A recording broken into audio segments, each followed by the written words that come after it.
Hey everyone.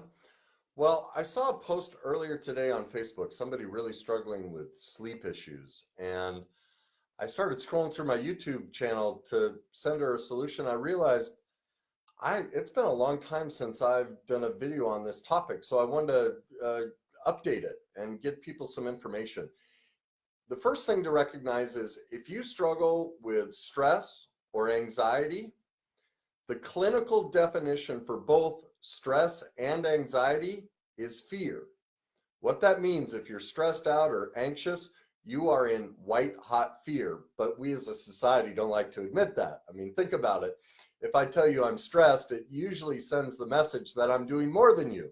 It's like this over empowering term. But if I tell you I'm afraid, we don't really want people to know that. Well, that's why a lot of people are turning towards pills and drugs, because they're not addressing the real underlying issue. That's why depressive medications or CBD oil, all of those things, all they do is they cover the symptoms. They don't deal with the root cause, okay? And so people with the sleep issues, like the CDC and other people have done a lot of studies that show really what's going on is your amygdala, your fear center is on fire. It's lit up. Now, you probably don't even feel afraid. That's because there's been such a rampant buildup of fear, you don't even feel it. It feels normal to you, like your normal baseline, you don't recognize as being afraid. So I wanted to talk about what fear is and give you some tools. So if you're ever stressed, anxious, struggling with sleep issues, you're afraid, and fear is always one of three things. It's either the fear of rejection, the fear of inadequacy, meaning you don't think you have the skills, tools, or knowledge to do something, or the fear of powerlessness, okay? So like with all my clients and everybody and the people that are in my greatness groups, I teach them this. The first thing to ask yourself whenever you feel stressed or anxious or you're struggling to sleep at night is ask yourself, where do I feel the fear of rejection? Now, rejection, if that's a fear of yours, then what that means is it's a lack of self-esteem. See, we've all been raised to look outside of ourselves for approval. No one ever rejects us. It's not possible, okay? That's a much deeper topic. I'm going to try and keep this short. But the solution is self-esteem work. Things like affirmations in the morning, writing down 3 things you like about yourself. At night, writing down 3 accomplishments. Okay, there's much more to it. I wrote a whole book on it.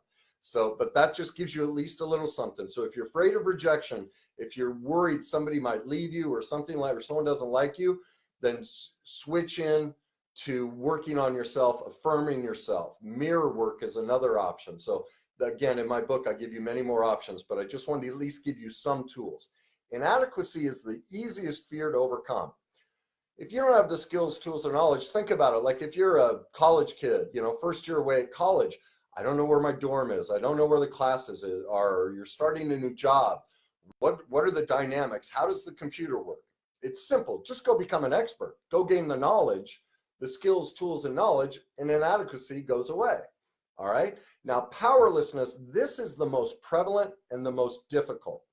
And the reason it's the most prevalent is we've all been raised in a culture where we're taught it's loving to say yes. Think of every movie, everything we've ever seen as, oh, you have to give up your life and you better have my back. Like you see that all over Facebook. I want a man or woman who has my back at all times. Well, that's not love, that's codependence.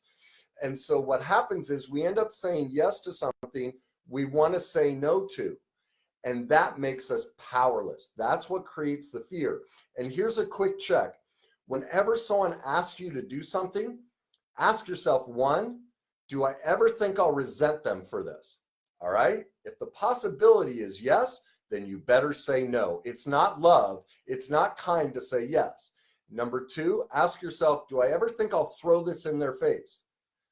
Think of it. How many fights in a relationship have come up because, well, I've been making dinner for you and you won't take out the trash, or I've been taking out the trash and you won't have sex with me. In other words, we did these things. We said yes in a manipulative attempt to get something back.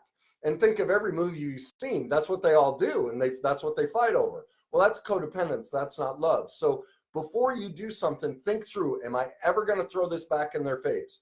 If you think there's a possibility you will, say no. That will help you with the powerlessness. And I can't tell you the most prevalent. There are other levels to powerlessness, but I'm not going to get into them. Here's a simple thing to help you with powerlessness. For the next week, no matter what anybody asks you, I want you to say no first, and then go off and think about it. Does it fit in your morals and values? Are you going to use it against them? Anything like that. If you think you will, if it doesn't fit in your morals and values, if you think you'll use it against them, then come back and say, you know, I've thought about it. This doesn't work for me. If you think it does work, then you say, yeah, it does. Now, many people can't say that. So here's a buffer to give you time.